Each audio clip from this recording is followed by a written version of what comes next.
Hezbollah ഭീകര നേതാവ് ഷെയ്ഖ് മുഹമ്മദ് അലി ഹമാദി കൊല്ലപ്പെട്ടു. കിഴക്കൻ ലബനോനിലെ വസതിക്ക് മുന്നിൽ വെച്ചാണ് ഹമ്മദ് അലി ഹമാദി വെടിയേറ്റ് കൊല്ലപ്പെട്ടത്.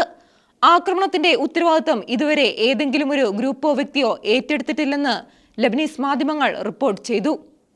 ഹിസ്ബുള്ളയുടെ പടിഞ്ഞാറൻ അൽ-ബഖ മേഖലയുടെ കമാൻഡറായി ഭീകരപ്രവർത്തനങ്ങളിൽ ഏർപ്പെട്ടിരുന്ന വ്യക്തിയായിരുന്നു ഷെയ്ഖ് മുഹമ്മദ് അലി ഹമാദി. മുതിർന്ന ഹിസ്ബുള്ള ഭീകര നേതാക്കളിൽ ഒരാളായിരുന്നു ഹമാദി. വീടിന് സമീപം വെച്ച 2 വാഹനങ്ങളിലായി എത്തിയ അക്രമികളാണ് ഹമാദിക്ക് നേരെ വെടിയുതിർത്തത്. പതിറ്റാണ്ടുകളായി US federal bureau of investigation എന്ന FBI-യുടെ പിടികിട്ടാപ്പുള്ളികളുടെ പട്ടികയിൽ ഉൾപ്പെട്ട ആളായിരുന്നു ഹമാദി.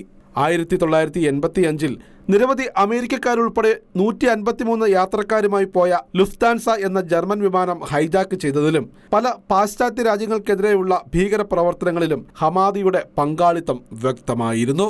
FBI-യുടെ പ്രധാന പിടികിട്ടാപ്പുള്ളികളുടെ പട്ടികയിലാണ് ഹമാദി ഇടം നേടിയത്.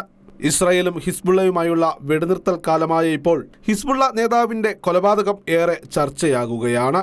ഇസ്രായേലുമായുള്ള 2023 ആരംഭിച്ച യുദ്ധത്തിനിടെ 7 ഹിസ്ബുള്ള കമാൻഡർമാരാണ് ഇതുവരെ കൊല്ലപ്പെട്ടത്. ഇന്റർനാഷണൽ ഡെസ്ക്, ഷെക്കേന ന്യൂസ്.